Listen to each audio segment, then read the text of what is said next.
राम। जय जय राम। सादर नमन परम प्यारे राम, परम पूज्य गुरुजन, परम दिव्य आत्माएं और आप सबके मंगल आशीष लिए परमेश्वर कारण कृपा करके अपने श्री चरणों में लेकर आए हैं। उनका बारंबार धन्यवाद, अनंत अनंत बार धन्यवाद, अनंत बार धन्यवाद। गुरुजनों के कारण कृपा से वे हमें इस समय मन के रूपांतरण में लेकर आए हैं। उनका बहुत बहुत धन्यवाद, अनंत बार धन्यवाद, अनंत बार धन्यवाद।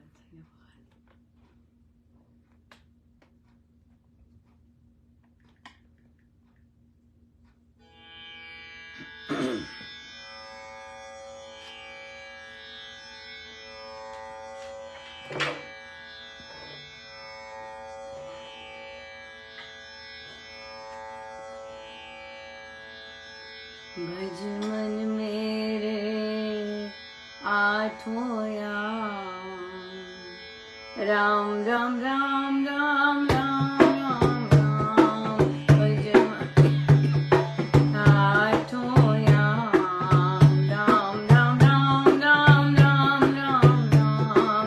भज मन मेरे आठों याम, राम राम राम राम राम राम राम। भज मन मेरे आठों याम, राम राम राम राम राम राम राम। भज मन मेरे आठों याम, राम राम राम राम राम राम राम।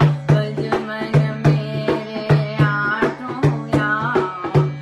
राम राम राम राम राम राम राम। भज मन मेरे आठों याम, राम राम राम राम राम राम राम। भज मन मेरे आठों याम, राम राम राम राम राम राम राम। भज मन मेरे आठों याम, राम राम राम राम राम राम राम। भज मन मेरे आठों याम, राम राम राम राम राम राम राम। भज मन मेरे आठों याम, राम राम राम राम राम राम राम। भज मन मेरे आठों याम, राम राम राम राम राम राम राम। भज मन मेरे आठों याम, राम राम राम राम राम राम राम। भज मन मेरे आठों याम, राम राम राम राम राम राम राम। भज मन मेरे आठों याम, राम राम राम राम राम राम राम। भज मन मेरे आठों याम, राम राम राम राम राम राम राम। श्री कथा प्रकाश जी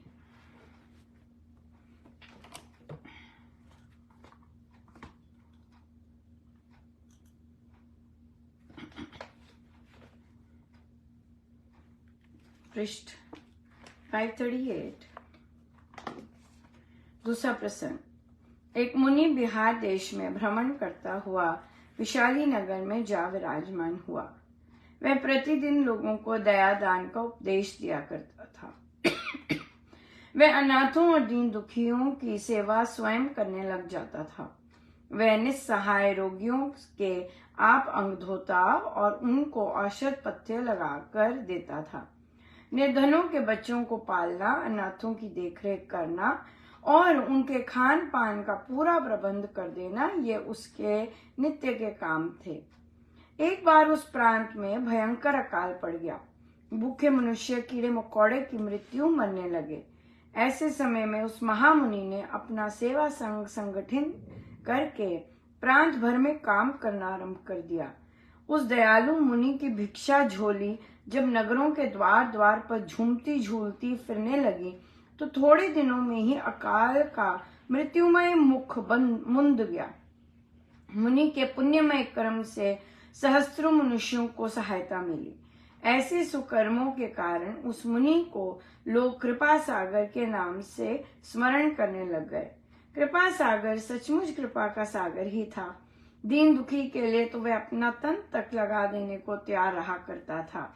यदि कोई दीन वस्त्रहीन उसे दीख पड़ता तो वह अपने सारे वस्त्र उतार कर उसको उड़ा देता। एक बार एक वैद्य ने एक रोगी के घाव पर लगाने के लिए निरोग मनुष्य का जीवित मांस मांगा।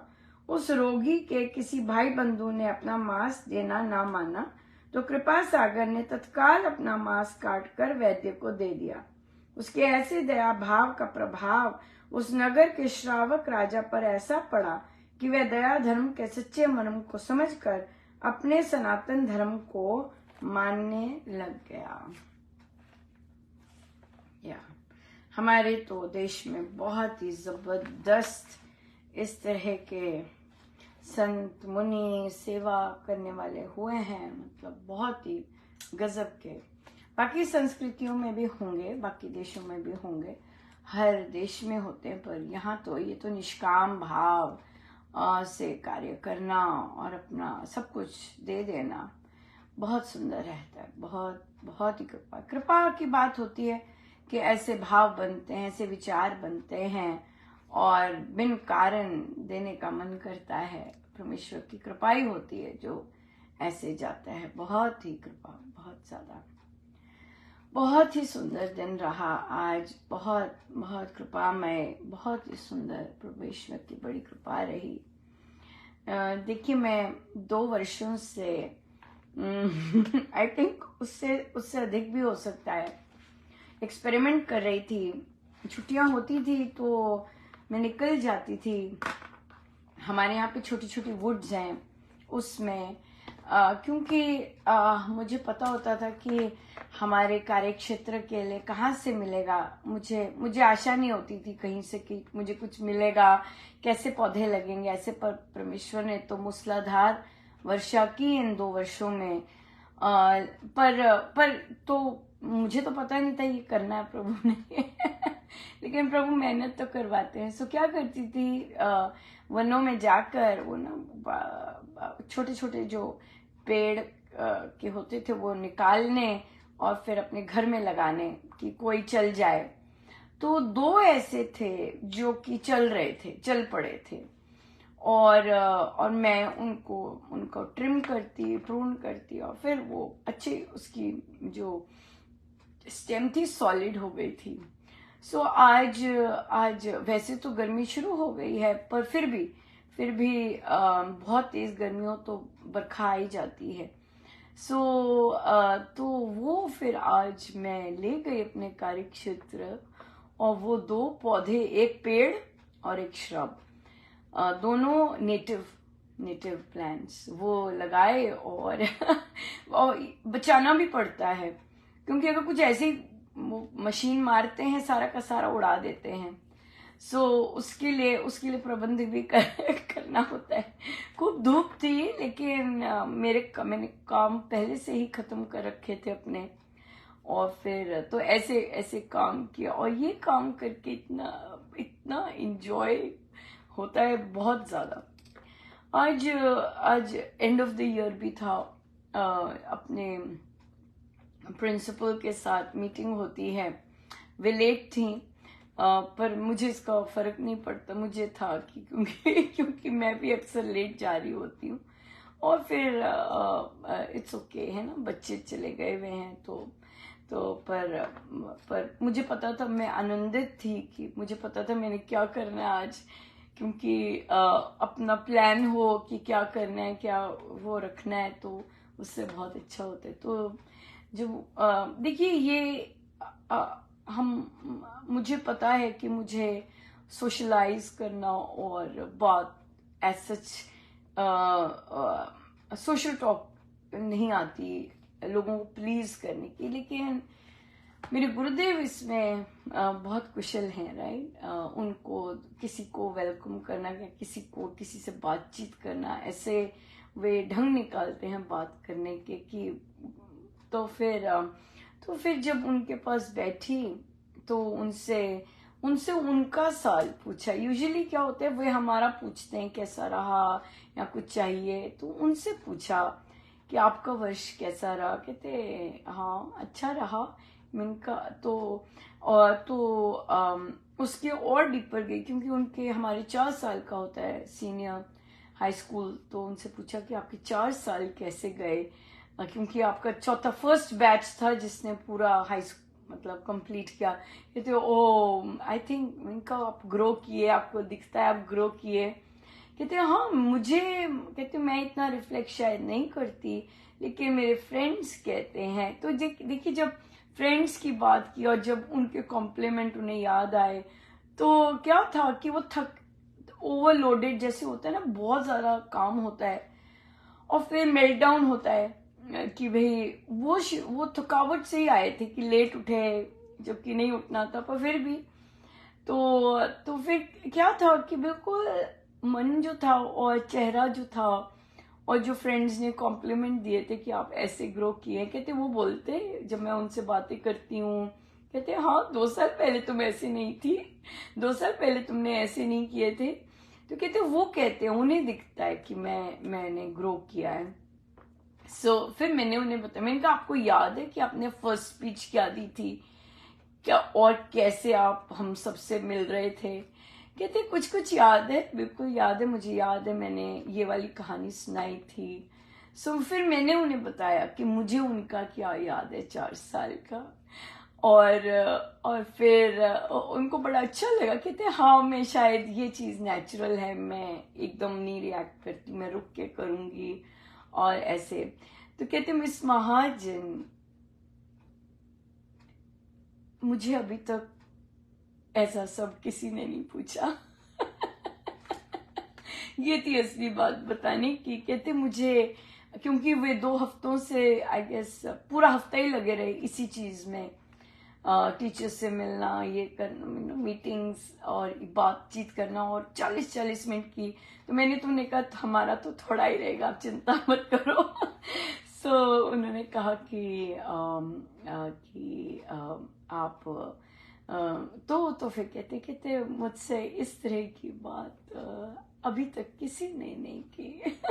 क्योंकि लोग कंप्लेंट्स के साथ जाते हैं, क्या नहीं अच्छा हो रहा है या क्या अच्छा हो रहा है, क्या करना चाहिए, ऐसे ऐसे करते। लेकिन एक वो अपने अंदर की जॉय लेना और खुद को अगले को रिफ्लेक्ट करवाना, ये चीज बहुत अच्छी रही। आई थिंक उनका बाकी दिन बहुत अच्छा गया होगा।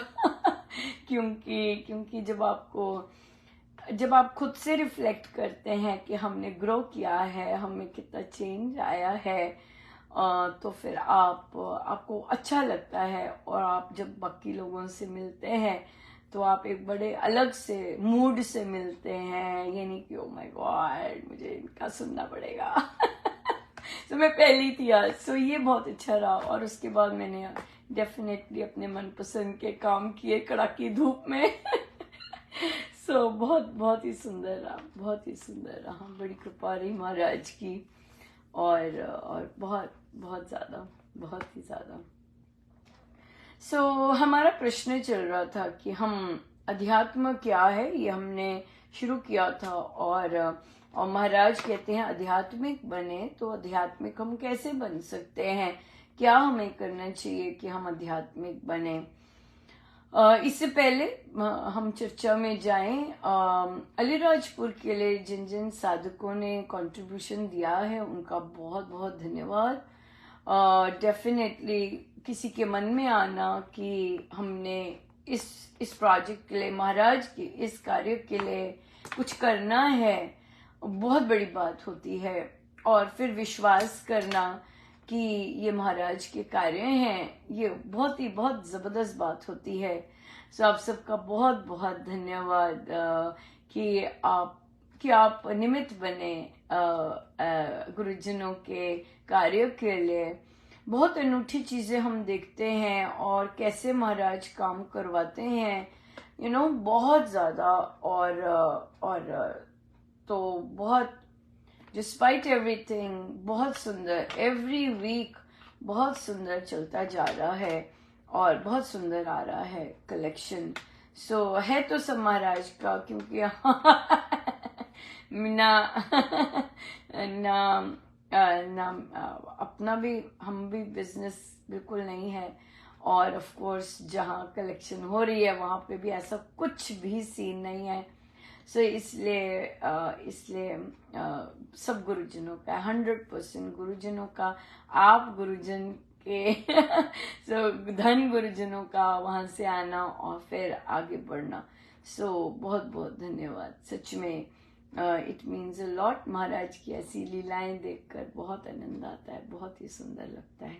सो आप लोग मंथली भी दे सकते हैं, 1 टाइम भी दे सकते हैं, मैनी मल्टीपल टाइम्स भी दे सकते हैं, लमसम में भी देख सकते हैं, जैसे आपको अच्छा लगे, बिल्कुल वैसे जैसे आप कर सकें, बिल्कुल वैसे कर सकते हैं।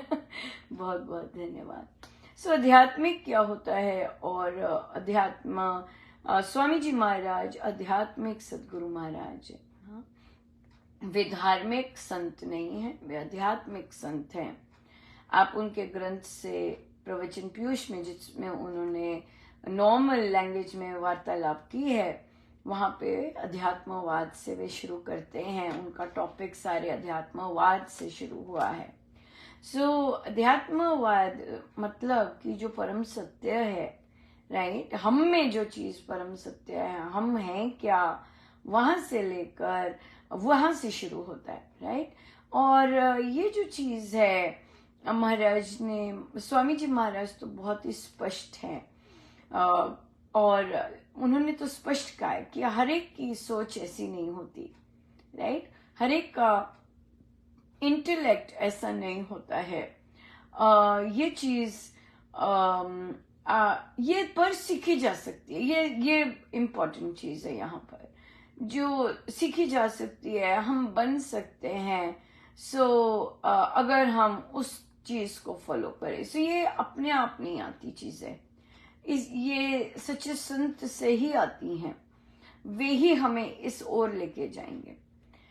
जो पूज्य श्री महाराज श्री डॉक्टर महाराज श्री, वो सभी को कहते कि भी आप आध्यात्मिक बनिए, वो सभी को कहते। जब संत सभी को कहते हैं कि आप आध्यात्मिक बनिए, तो इसका मतलब है कि वो बहुत लार्ज स्केल पोटेंशियल देखते हैं कि हो सकते हैं साधक, सीख सकते हैं साधक आध्यात्मिक बनने के लिए। और फिर हमने जो शुरू किया है, वहां पे बहुत सारे साधकों ने इस सोच को एम्ब्रेस किया है और फिर ऐसे कार्य करते हैं।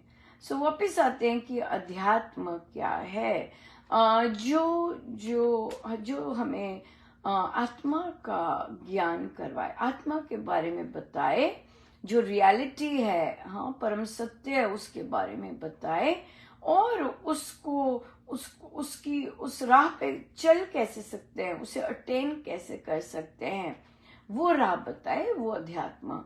जैसे राजा जनक भी अपने गुरु के पास गए, उनको अपने बारे में पता कि मैं आत्मा हूँ, और लेकिन वो अपने गुरु याज्ञवल्क्य जी के पास गए कि मुझे आत्मज्ञान दीजिए, मुझे आत्मा के बारे में और जानना है, मुझे इसे देखना है, मुझे इसके दर्शन करने हैं, मुझे इसके बारे में बताइए, राइट। तो उनके पास गए, तो वो अंदर एक पिपासा होनी चाहिए, ये मन से निकलना चाहिए कि अनुपमा बताइए कैसे हम आध्यात्मिक बने, क्योंकि मैं अनुपमा इसलिए कह रही हूँ क्योंकि मैं अपने सर्कल की बात कर रही हूँ कि कैसे बने, ये प्रश्न आना चाहिए कि कैसे हम आध्यात्मिक बने। अगर बच्चे स्पिरिचुअल हैं तो हम अगर स्पिरिचुअल नहीं है, कई बच्चे शरेआम बोलते नहीं आंटी मेरे पेरेंट्स नहीं बन सकते आध्यात्मिक, इट्स इम्पॉसिबल। वो इम्पॉसिबल वर्ड यूज करते हैं कि मेरे पेरेंट्स नहीं बन सकते। क्यों? क्योंकि उन्होंने धार्मिकता पर आपकी कसी हुई गांठें देखी हैं, राइट। सो इसलिए बच्चों को यकीन होता है कि आप नहीं बन सकते आध्यात्मिक, राइट। पर ऐसा सत्य नहीं है, वो बच्चे हैं। अगर वे स्पिरिचुअलिटी अंडरस्टैंड कर सकते हैं तो आप भी कर सकते हैं। जस्ट मेहनत करने की बात है, राइट एनवायरनमेंट की बात है और उसे सीखने की बात है, राइट। सो हम चलते हैं धार्मिकता पे, जो हमने पहले भी डिस्कस किया कि हर धर्म है ना, धर्म है तो चाहे हिंदुइज्म ले लीजिए, चाहे क्रिश्चियनिटी ले लीजिए, सिखिज्म ले लीजिए, मुस्लिम्स ले लीजिए, सब में माला है। हाँ, सब में वे माला फेरते हैं और सब धर्मों में माला है, नाम जप है, सब धर्मों को पता है नाम जप। अब हिंदुओं में भी कितने सारे अलग अलग तरह के हैं, पर सबके पास, किसी के पास रुद्राक्ष की माला, किसी के पास चंदन की माला, हमारी ऊन की माला, राइट, किसी के पास प्लास्टिक की माला, किसी के पास जैसे भी है, सबके पास माला है। तो इसका मतलब कि धार्मिक जगत में नाम जाप सबको पता है। हाँ, नाम जाप पता है। फिर धार्मिक जगत में अपने अपने मंदिर जाना, राइट, क्रिश्चियंस चर्च जाते हैं, मुसलमान अपनी मस्जिद जाते हैं, हिंदू मंदिर जाते हैं, हम लोग श्री राम शरणम जाते हैं, सब कोई गुरुद्वारे जाता है, सब धर्म, राइट, सबके अपने मंदिर। हाँ, सो वहां पे जाते हैं। अब वहां पर जाकर उनकी पूजा अर्चना होती है, सारे धर्मों में होती है पूजा अर्चना, परमेश्वर का गुणगान होता है, संकीर्तन होता है, मिलकर गाते हैं, इकट्ठे नमाज पढ़ते हैं, इकट्ठे हिम्स गाते हैं, इकट्ठे भजन कीर्तन करते हैं, इकट्ठे आरती करते हैं, सभी धर्मों में एक जैसे। सो अभी ये सब क्या है, ये सब क्या है, सभी धर्मों में एक समान है। सो सभी धर्मों में ये चीज आ जाती है, धार्मिक गतिविधि है। हाँ, धार्मिक गतिविधि है। सो अब धर्म से, हाँ, जो रिलीजन है उससे हम स्पिरिचुअलिटी पे कैसे आए, इसके आगे भी है। इससे जो शक्ति, इससे जो ऊर्जा प्राप्त होती है, हाँ, तपस्या करते हैं कई लोग, अपने इतने तपस्या करते हैं, पैदल चलते हैं, श्री राम शरणम रेगुलरली जाते हैं, इतना जाप करते हैं, इतना अमृतवाणी जी का पाठ करते हैं, क्रिश्चियनिटी में फास्ट रखते हैं, सब प्रेयर्स करते हैं, है ना, ये सब प्रार्थनाएं करते हैं, सब करते हैं, ये सब चीजें होती है। पर अब बात आ जाती है कि हम ये सब तपस्या करके, ये सब ऊर्जा लेके हम इसका क्या करें। हाँ, तो जब हम इसके आगे बढ़ते हैं कि मुझे अपने आप को जानना है, मैं क्या हूं। हाँ, क्या मैं बॉडी हूँ, क्या मैं सिर्फ देह हूँ, या मैं कुछ और, क्या मैं माइंड हूँ जो पल पल बदलता रहता है, क्या मैं इंटेलेक्ट हूँ जो इतनी इंटेलिजेंस से सोचता है क्या सही है क्या नहीं सही, क्या हूं मैं। हाँ, सो जो इसके आगे चलता है इस एनर्जी को लेके, और ये सब आ कहां से रहा है, क्या क्रिश्चियनिटी में प्रभु अलग हैं और मुसलमानों के प्रभु अलग हैं, इतने सारे धर्मों के लोग प्रार्थना करते हैं, क्या उनकी प्रार्थना अलग अलग सुनी जाती है, या कोई एक सुन रहा है। हाँ, या कोई एक सुनता है उनकी प्रार्थना। सो ये जो चीज है, ये चीज फिर स्पिरिचुअलिटी लेके आती है, क्योंकि जो धर्म है वो वहीं रुक जाएंगे, वो कहेंगे मेरी माता रानी ने ही सुना, वो कहेंगे कि मेरे गॉड ने ही सुना, वो कहेंगे मेरे अल्लाह ने ही सुना, वो कहेंगे मेरे कृष्णा ने ही सुना। सो वो हो गए, वहीं पे अटक गए। लेकिन जो इसके पार, देह के पार जाता है, जो अपने, और देह के पार जाने की विधि होती है, वो अपने आप को क्लेंजिंग करना पड़ता है, अपने आप को साफ करना पड़ता है, और ये साफ हम ये सब साधनों से करते हैं, धार्मिक साधनों से। हाँ, पर जो धर्म के लिए, धर्म में जो नाम जाप होता है या सेवा और हवन और ये सब चीजें होती हैं, उनका कहीं ना कहीं सकामता होती है, राइट। आपको अध्यात्म में जो भी आप कर्म करेंगे, जो भी पूजा अर्चना करेंगे, वहां पे निष्काम भाव आता है। सो बहुत से धर्मों में निष्काम भाव की बात होती है, लेकिन सकामता ही रहती है, असली टोटल सकामता रहती है। है ना, सत्यनारायण जी की पूजा, ये सफल हो जाए, ये वाली पूजा, ये सफल हो जाए, ये वाली पूजा। भगवान याद आते हैं जब हमें कोई चीज अड़चन पड़ रही होती है। पर अध्यात्मवाद ये नहीं है। अध्यात्मवाद में आपका खुद का इंटरेस्ट है। अध्यात्मवाद में आपका खुद का इंटरेस्ट होना चाहिए कि अगर यहां तक सारे रिलीजन सिमिलर हैं, आगे क्या डिफरेंट है, ये सनातन धर्म क्या है फिर, हाँ, जिसे एक्चुअल में धर्म कहते हैं, वो क्या चीज है। अध्यात्म सही सत्य में धर्म है, बाकी तो पंथ हो गए। सो अध्यात्म जो है वो सच्चा धर्म माना जाता है, जहां पे एक प्रभु है। हाँ, एक प्रभु है, हर तीनों लोकों के एक प्रभु है। जितने मर्जी लोग हैं उनके एक ही प्रभु हैं, नाम अलग है, रूप अलग है, यहां तक जाते हैं, यहां तक जाते हैं। मन जो है एक ही मन है, समष्टि मन है। हाँ, ये चीजें जब इस रास्ते पे चलते हैं तब फिर हमें अपने आप सहज रूप से पता चलता है कि अरे दो मन तो है ही नहीं, दो मन तो है ही नहीं, मैं तो है ही नहीं कुछ। देह गिर गया, मन गिर गया, बुद्धि गिर गई, अहम गिर गया, फिर जो रह गया वो क्या है। हाँ, तो इस चीज पे अध्यात्म लेके जाते हैं हमें। गीता जी अध्यात्म सिखाती हैं। हाँ, और हम लोग कहाँ से सीख रहे हैं, हमें अपने आप थोड़ी ना पता है कैसे आध्यात्मिक बनना है। हम बन रहे हैं आध्यात्मिक उपासक का आंतरिक जीवन से। यहाँ से हम आध्यात्मिक बन रहे हैं और यहाँ से हमारी जो जर्नी है वो अध्यात्म की ओर है, क्योंकि वहां यहाँ सफाई की आवश्यकता है। राइट, यहाँ पे सफाई होती है, हम साफ करते हैं, मन विमल होना बहुत जरूरी है, मन साफ होना। तो अभी तो हम सारे के सारे मन साफ की स्टेज पर ही हैं। हमें आते हैं चमकारे, हमें आते हैं, हम जाते हैं वापस आत्मा पे फोकस होते हैं। बट क्या है कि वो जो धूल चढ़ती है वो हम उसी में है कि हमारा मन परमानेंटली विमल नहीं है, परमानेंटली विमल नहीं है। विमल है लेकिन उसपे धूल भी चढ़ती है। राइट, तो इसलिए हमें सत्संग, हमें जाप करने बहुत जरूरी है। तो क्या हुआ कि जिन साधकों ने ये यात्रा ली, एक बार दो बार, हाँ, इस तरह की यात्रा ली आध्यात्मिक बनने की, तो फिर अब महाराज ने उन्हें सत्संग दिए हैं, जाप दिए हैं।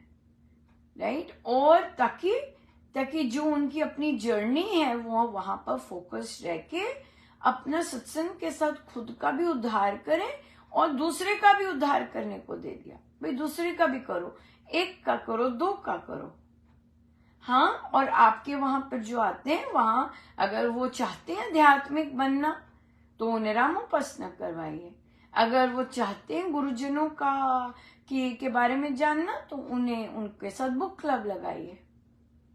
राइट, सो ये जो चीज है अब सबको इंडिपेंडेंट दिया है कि आपके पास सत्संग है, आपके पास जाप है, अब आप अपना बुक क्लब शुरू कीजिए अपने क्षेत्र में, और अपना रामोपासना शुरू कीजिए अपने क्षेत्र में।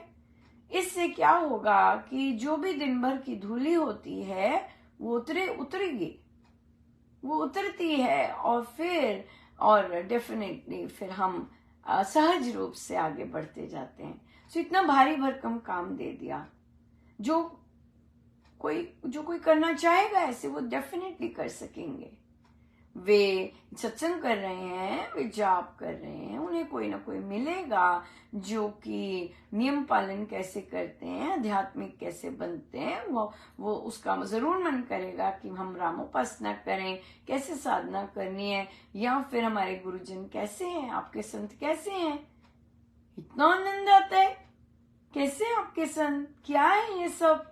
जब कोई ऐसा क्वेश्चन पूछेगा तो मतलब तैयार हैं वो, और आप देंगे उन्हें। राइट, सो आज तो बहुत ही सुंदर रहा। और आज गुरुग्राम में स्टार्ट हुआ, जाप स्टार्ट हुआ, और फिर हंसी में तो 2 दिन पहले स्टार्ट हो गया था, पता नहीं चला था, हमें बताया नहीं था। तो फिर उसके बाद किसी ने कहा अगले दिन मेरे कर लो, उनके घर जाप किया, तो फिर किसी और ने कहा कि अब मेरे मेरे कर लो। तो 3 दिन से लगातार हो गया। तो मुझे लगता है कि वहां पर रेगुलर जाप हो जाएगा, एवरीडे बेसिस पे जाप हो सकता है, संभावना है। संभावना है। सो बहुत बहुत भारी भरकम कृपा है, बहुत ही सुंदर, बहुत सुंदर। और यहाँ पर एक और चीज की बहुत बड़ी इम्पोर्टेंट बात ये है कि सभी स्वामी जी महाराज के साधक हैं जो स्टार्ट कर रहे हैं, लेकिन उनके जो प्रेजेंट गुरु हैं वो डिफरेंट हैं। हाँ, कोई गोहाना से हैं, कोई पानीपत से हैं, कोई डॉक्टर महाराज लाजपत नगर से हैं, कोई प्रेम जी महाराज से हैं, है ना। सो बहुत अलग अलग तरह से के गुरुजन हैं, बहुत ज्यादा। लेकिन है स्वामी जी महाराज के, क्योंकि उनके नियम, उनकी साधना क्या है ये जानने की इच्छा है। सो इसलिए हम सीधा के सीधा सभी के सभी ग्रंथों पर आए हैं और ग्रंथों पर रहेंगे। और स्वामी जी महाराज अपने अपने श्री चरणों में लेके आए हैं। तो यही तो है, यही तो है शास्त्र के प्रति श्रद्धा, शास्त्र के प्रति अटूट विश्वास, शास्त्र में ही अपने गुरु को पाना, शास्त्र से ही अपने गुरु से के प्रति समर्पित होना, शास्त्र ही तो सिखा रहे हैं, राइट। तो ये है आध्यात्मिक। सो हम जो भी रामोपासना की बैठक होगी, अगर अनुरोध आया है, और हम शुरू भी करेंगे अगले सप्ताह से रामोपासना की बैठक। जो सीखना चाहते हैं आध्यात्मिक कैसे बनते हैं या साधना कैसी होती है, किस तरह से होती है, तो यहाँ पर हम यहाँ पर सीखते हैं रामोपासना, राम की उपासना, राम के साथ बैठना। सो बहुत बहुत धन्यवाद गुरुजनों का, अनंत अनंत बार धन्यवाद गुरुजनों का। बहुत ही कृपा है उनकी, अनंत अनंत कृपा है। सो बहुत बहुत धन्यवाद। आइए हम सीधे होके बैठे।